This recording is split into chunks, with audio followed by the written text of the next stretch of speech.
Hello everyone, this is Akshita. I am teaching class 8 biology, chapter 3, the story of microorganisms. Previous video lo manam different types of microorganisms gurinchi discuss cheskunnam. For example, algae, protozoa, bacteria and next fungi. అలాగే మనం micro ఆర్థోపాడ్స్ గురించి కూడా discuss చేసుకున్నాం. ఈ వీడియోలో activity 6 గురించి తెలుసుకుంటున్నాం. Observing soil micro organisms. సాయిల్లో ఉన్నటువంటి మైక్రో ఆర్గానిజమ్స్ గురించి తెలుసుకుంటున్నాం. Collect some soil from the field in a beaker or in a glass. ఇప్పుడు ఒక బీకర్లో లేదా గ్లాస్లో పొలం నుంచి కొద్దిగా సాయిల్ని కలెక్ట్ చేయమంటున్నారు. Add some water to it and stir it. కొద్దిగా మట్టిలోకి అంటే సాయిల్లోకి వాటర్ వేసి బాగా కలపాలి.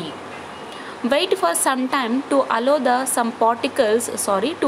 soil particles to settle down. ఇలా మనం వాటర్ వేసి బాగా కలిపేసి కొద్దిసేపు అలాగే పెట్టినట్టయితే సాయిల్ పార్టికల్స్ అన్నీ కింద ఉండిపోతాయి అన్నమాట. Take a drop of water on a slide and observe it under the microscope. ఇప్పుడు ఒక వాటర్ డ్రాప్ని తీసుకోవాలి. ఎక్కడి నుంచి అంటే సాయిల్ని మనం బాగా స్టిర్ చేసి వదిలేసి ఉంటాం కదా కొద్దిసేపు, ఆ సాయిల్ పార్టికల్స్ అన్నీ కింద ఉండిపోయి ఉంటాయి. ఇప్పుడు పైన ఉన్నటువంటి వాటర్ డ్రాప్స్ని కలెక్ట్ చేసుకొని స్లైడ్ మీద వేసి మనం మైక్రోస్కోప్ కింద పెట్టి చూసినట్టయితే ఏం జరుగుతుందో చూద్దాం. Draw rough sketches in your notebook of what you have observed.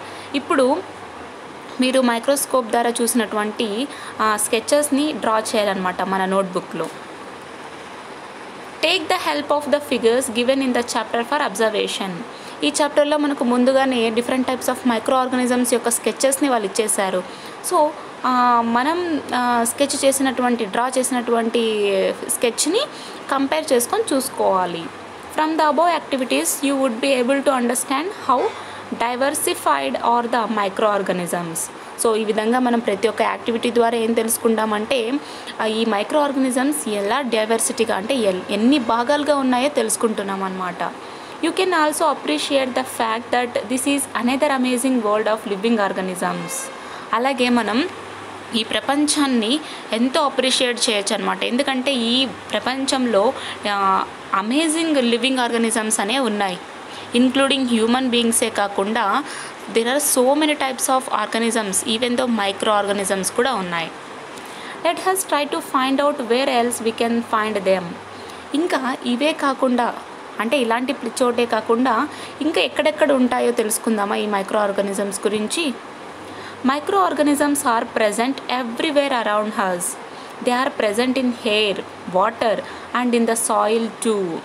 Micro organisms ఉండని చోట అయితే అస్సలు లేదంట. ప్రతి చోట కూడా మన చుట్టూ ఉన్నటువంటి ప్రతి చోట కూడా మైక్రో ఆర్గానిజమ్స్ అనేవి ఉంటాయి. ఇవి ఎయిర్లో ఉంటాయి, అలాగే వాటర్ ఈవెన్ దో సాయిల్లో కూడా ఉంటాయంట. డూ యూ నో, మీకు తెలుసా? Viruses are an interesting type of micro organisms. మనం వైరస్ గురించి డిస్కస్ చేసుకుంటూ ఉంటాం. ఫర్ ఎగ్జాంపుల్ ఇప్పుడు కరోనా నడుస్తుంది కాబట్టి సో కరోనా వైరస్ అని చెప్పుకుంటూ ఉంటాం కదా. సో ఈ విధంగా వైరస్ కూడా another type of micro organisms అన్నమాట ఇవన్నీ. They behave like non living things when they are outside of a living cell. అంటే మన జీవకణాలు ఉంటాయి కదా, ఈ లివింగ్ సెల్స్ నుంచి బయటకు వచ్చినప్పుడు అవి నాన్ లివింగ్ థింగ్స్గా బిహేవ్ చేస్తాయంట. They behave like living organisms when they are inside host living cells and reproduce just like bacteria, plants or animals.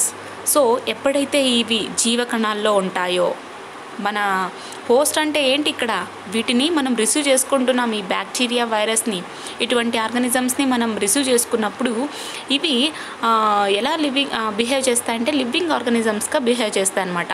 అలాగే మనం ఎలా అయితే ప్లాంట్స్, అనిమల్స్ ఈ బ్యాక్టీరియా అన్ని రీప్రొడక్షన్ ఇస్తాయో ఇవి కూడా అలాగే చేస్తాయంటున్నారు.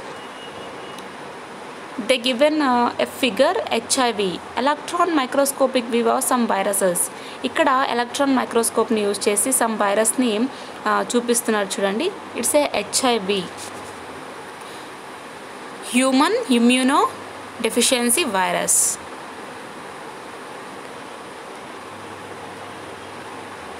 అండ్ ఫిగర్ 2 ఇక్కడ చూసేటైతే టొబాకో మొజాయిక్ వైరస్. యాక్చువల్గా ఇది మనం చూస్తున్నటువంటి పిక్చర్ స్కెచ్ వచ్చేసి మనం మైక్రోస్కోప్ ద్వారా చూసినటువంటి పిక్చర్ అన్నమాట.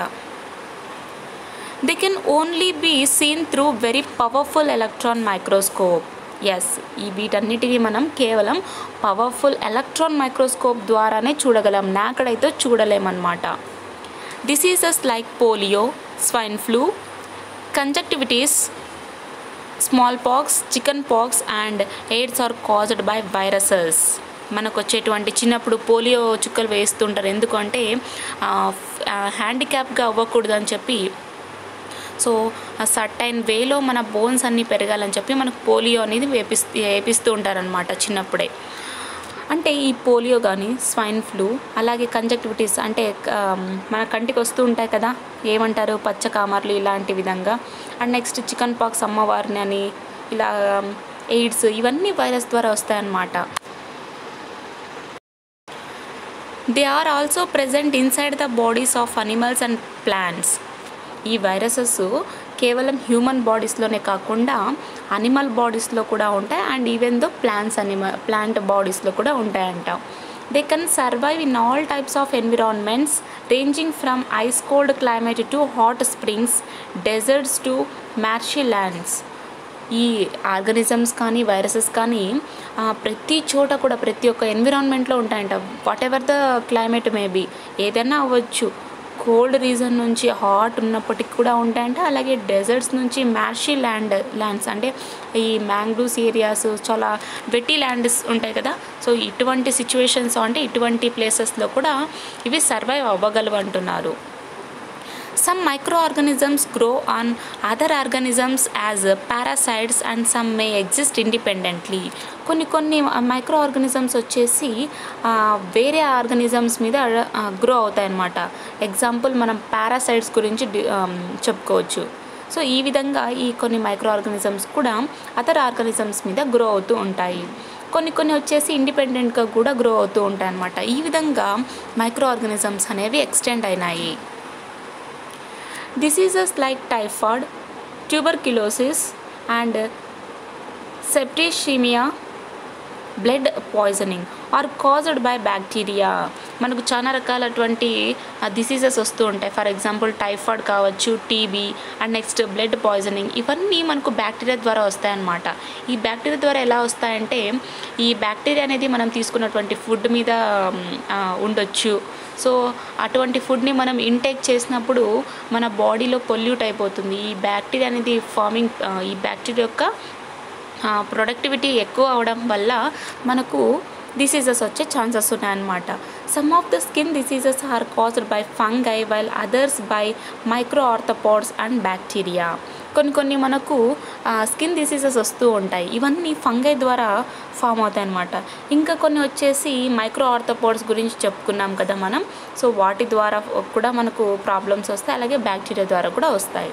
Diseases like malaria, amoebiasis are caused by protozoans. మనకు మలేరియా డిసీజ్ వస్తుంది కదా, దోమలు కుడుతూ ఉంటే వచ్చేటువంటి డిసీజ్నే మనం మలేరియా కిందగా చెప్పుకుంటాం. సో ఇవన్నీ దేని ద్వారా వస్తుందంటే ప్రోటోజోవాన్స్ ద్వారా వస్తాయన్నమాట. ఈ విధంగా ఈ మైక్రో ఆర్గానిజమ్స్ గురించి మనం ఇంతగా డిస్కస్ చేసుకుంటున్నాం. కాబట్టి ఈ మైక్రో ఆర్గానిజమ్స్ ఎలా ఎక్స్టెండ్ అయినాయంటే దీనికి ఇంకొక ప్రపంచం ఉందని చెప్పుకోవచ్చు మైక్రో ఆర్గానిజమ్స్గా. అంతగా ఈ మైక్రో ఆర్గానిజమ్స్ అనేవి ఎక్స్టెండ్ అయినాయి. Do you know bacterial staining? Bacteria are very small or tiny microorganisms. Yes, మనకు తెలుసు బ్యాక్టీరియా అనేవి చాలా చిన్న మైక్రో ఆర్గానిజమ్స్ అనమాట. We cannot able to see through naked eye. We can only see through electron microscope or powerful microscope. We just stain before seeing bacteria under microscope. So smear bacteria on a slide and slightly heat the slide. Then put drops of crystal violet on the slide. After 30 to 60 seconds, gently wash the slide. Dry the slide and now watch the slide under the microscope in 25 into or 40 into. సరే, ఇక్కడ మనం ఖచ్చితంగా under microscope కింద బ్యాక్టీరియాని చూడకన్నా ముందు ఒక strain చేయమంటున్నాం. ఏంటి అంటే ఒక స్లైడ్ మీద సీమియర్ బ్యాక్టీరియాని తీసుకొని దాన్ని హీట్ చేయాలంట. ఆ స్లైడ్ని హీట్ చేసిన తర్వాత దాని మీద కొన్ని క్రిస్టల్ వైలెట్ డ్రాప్స్ని వేయాలి. వేసి 30 to 60 seconds వదిలేసాక దాన్ని వాష్ చేయాలన్నమాట. వాష్ చేసి ఇప్పుడు ఆ స్లైడ్ని మనం మైక్రోస్కోప్ కింద పెట్టి 25 లేదా 40 వరకు మనం మ్యాక్సిమంగా మన ఎలక్ట్రాన్ని అప్రాక్సిమేట్గా పెంచుకోవచ్చు. వే ఆఫ్ సీయింగ్ని ఈ విధంగా చూసినట్టయితే మనకు ఇక్కడ బ్యాక్టీరియా స్టెయినింగ్ అనేది కనిపిస్తుంది. And next keywords. నాకు కామెంట్ సెక్షన్లో కీవర్డ్స్ గురించి కూడా డిస్కస్ చేయండి అని చెప్పారు. అండ్ నెక్స్ట్ కొన్ని పాయింట్స్ ఉంటాయి కదా కీవర్డ్స్ కింద, వాటి గురించి కూడా డిస్కస్ చేసుకున్నట్టయితే మాకు ప్రీవియస్ వీడియో మిస్ అయినా కూడా ఇక్కడ అందుబాటులో ఉంటాయి పాయింట్స్ అని చెప్పారు. సో నేను అందుకని కీవర్డ్స్ని కూడా ఎక్స్ప్లెయిన్ చేస్తున్నాను. Micro organisms. So we already discussed microorganisms. There are different types of microorganisms. So these microorganisms were very small and tiny microorganisms. We cannot see them through naked eye. And next, microscope ఎందుకు చెప్తున్నారంటే మనం micro ఆర్గానిజమ్స్ని direct కంటితో చూడలేం కాబట్టి we are using some microscope which should be very powerful అన్నమాట. And next microbiology. ఇక్కడ microbiology అంటే it's a study of micro organisms and it's related to biology అనమాట. And next bacteria. ఈ బ్యాక్టీరియా గురించి కూడా చాలా డిస్కస్ చేసుకున్నాం. సో ఈ బ్యాక్టీరియా వల్ల మనకు డిఫరెంట్ డిసీజెస్ వస్తాయని చెప్పుకున్నాం. For example skin diseases and next malaria ఇలాంటివన్నీ కూడా వస్తాయని చెప్పుకున్నాం. And next fungi. మోస్ట్లీ బ్యాక్టీరియాని మనం ఈ పోలియో ఇటువంటి ద్వారా చెప్పుకోవచ్చు. అండ్ నెక్స్ట్ ఫంగై వచ్చేసి స్కిన్ డిసీజెస్ వస్తాయి. ప్రోటోజోవా వచ్చేసి మలేరియా ఇటువంటి ప్రాబ్లమ్స్ని మన హ్యూమన్ బీయింగ్స్తో వచ్చేటువంటి అవకాశానికి ఈ మైక్రో ఆర్గానిజమ్స్ ఎంతో తోడ్పడతాయి అన్నమాట. అండ్ నెక్స్ట్ ఆల్గేని మనం బావులు చాలా పాత బావులు చూసినట్టయితే పాచి వచ్చి ఉంటుంది అంటారు. అదేంటో కాదు, ఆల్గే అన్నమాట. మైక్రో ఆర్థోపాడ్స్ వచ్చేసి సాయిల్కి చాలా ఇంపార్టెంట్ అయినటువంటి ఈ మైక్రో ఆర్గానిజమ్స్ అని చెప్పుకోవచ్చు.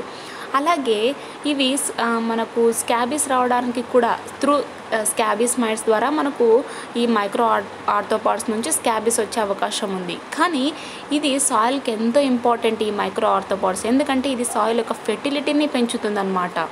అండ్ నెక్స్ట్ వైరస్ గురించి మనం చాలా డిస్కస్ చేసుకున్నాం. ఎయిడ్స్ కానీ అండ్ నెక్స్ట్ పోలియో వీటి ద్వారా అంతా మనకు అంటే వైరస్ ద్వారా మనకు ఈ పోలియో అండ్ నెక్స్ట్ ఎయిడ్స్ అనేవి వచ్చే ఛాన్సెస్ చాలా ఉన్నాయన్నమాట. ప్రజెంట్ మనం అంతా లాక్డౌన్ తర్వాత బయటపడ్డామంటే ఏ వైరస్ ద్వారా అంటే ఈ కరోనా వైరస్ తర్వాత మనం 6 months లాక్డౌన్లో ఉండాల్సి వచ్చింది. సో అటువంటి డేంజరస్ ఆర్గానిజమ్స్ అని చెప్పుకోవచ్చు. డిస్కవరీ. ఈ విధంగా మనం ఎన్నో డిస్కవరీ చేసుకున్నాం. అంటే ఇటువంటి మైక్రో ఆర్గానిజమ్స్ ద్వారా మనకు వచ్చేటువంటి ప్రాబ్లమ్స్ ఎలా ఉంటాయి, సో అలాగే బెనిఫిట్స్ కూడా ఎలా ఉంటాయో ఇవన్నీ డిస్కవరీ చేసుకున్నాం. ఇన్వెన్షన్. సో వీటికి కొన్ని మనం మందులు కనుక్కున్నాం. అలాగే మైక్రోస్కోప్, వీటిని చూడాలంటే మనకు మైక్రోస్కోప్ కావాలి. ఇలాంటి ఇన్వెన్షన్స్ కూడా చాలా చేసాం. ఈ విధంగా మనం ఈ లెసన్లో ఈ కీవర్డ్స్ని డిస్కస్ చేసుకున్నాం. And next what we have learned. ఏం చదువుకున్నాం? Micro organisms are very minute living organisms. Yes, ఈ మైక్రో ఆర్గానిజమ్స్ వచ్చేసి very very very very tiny organisms అన్నమాట. We cannot see them with our naked eye. వీటిని మనం కంటితో చూడలేము. We can see micro organisms with the help of microscope. Micro ఆర్గానిజమ్స్ని చూడాలంటే కేవలం మైక్రోస్కోప్ యొక్క సహాయంతో మాత్రమే చూడగలం. Antony van Leeuwenhoek invented a powerful single lens microscope. Yes, previous వీడియోలో తెలుసుకున్నాం. యాంటోనీ లీవెన్హాక్ వచ్చేసి ఒక పవర్ఫుల్ సింగిల్ లెన్స్ మైక్రోస్కోప్ని కనుగొన్నాడు అనమాట. Microbes are present everywhere in our surroundings. ఈ మైక్రోబ్స్ వచ్చేసి ప్రతి చోట, మన సరౌండింగ్స్లో ప్రతి చోట ఉండొచ్చు. ఈవెన్ దో మీరు ఫోన్ పట్టుకున్నారు కదా, మీ చేతిలో కూడా ఉండొచ్చు అనమాట, మీ పామ్స్లో కూడా ఉండొచ్చు.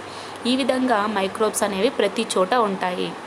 Bacteria, fungi, protozoa and algae are major groups of organisms.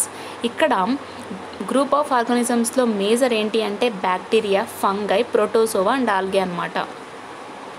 Viruses are special type of micro organisms. Virus అంటే ఏంటి? ఇవి మైక్రో ఆర్గానిజమ్స్లో వచ్చేసి అనదర్ టైప్ అనమాట, which are special type of micro organisms which lie between living and non living organisms. ఇవి living ఆర్గానిజమ్స్లోనే కాకుండా non living ఆర్గానిజమ్స్లో కూడా ఉంటాయన్నమాట. They can reproduce only in host cells. ఎప్పుడైతే మన లివింగ్ సెల్స్లోకి కానీ human beings, not only human beings, animal cells కావచ్చు, ప్లాంట్ సెల్స్ కావచ్చు, ఏమైనా కావచ్చు, ఎప్పుడైతే ఇవి లివింగ్ సెల్స్లోకి వెళ్తాయో రీప్రొడ్యూస్ చేసేటువంటి కెపాసిటీ కూడా వీటికి ఉంది. దేనికి? Viruses. So this is the end of the lesson. Previous video ఎవరైనా మిస్ అయిన వాళ్ళు ఛానల్లోకి వెళ్ళి సెర్చ్ చేసినట్టయితే మీకు the story of micro organisms అనేటువంటి వీడియో అవైలబుల్గా ఉంది. So please watch it.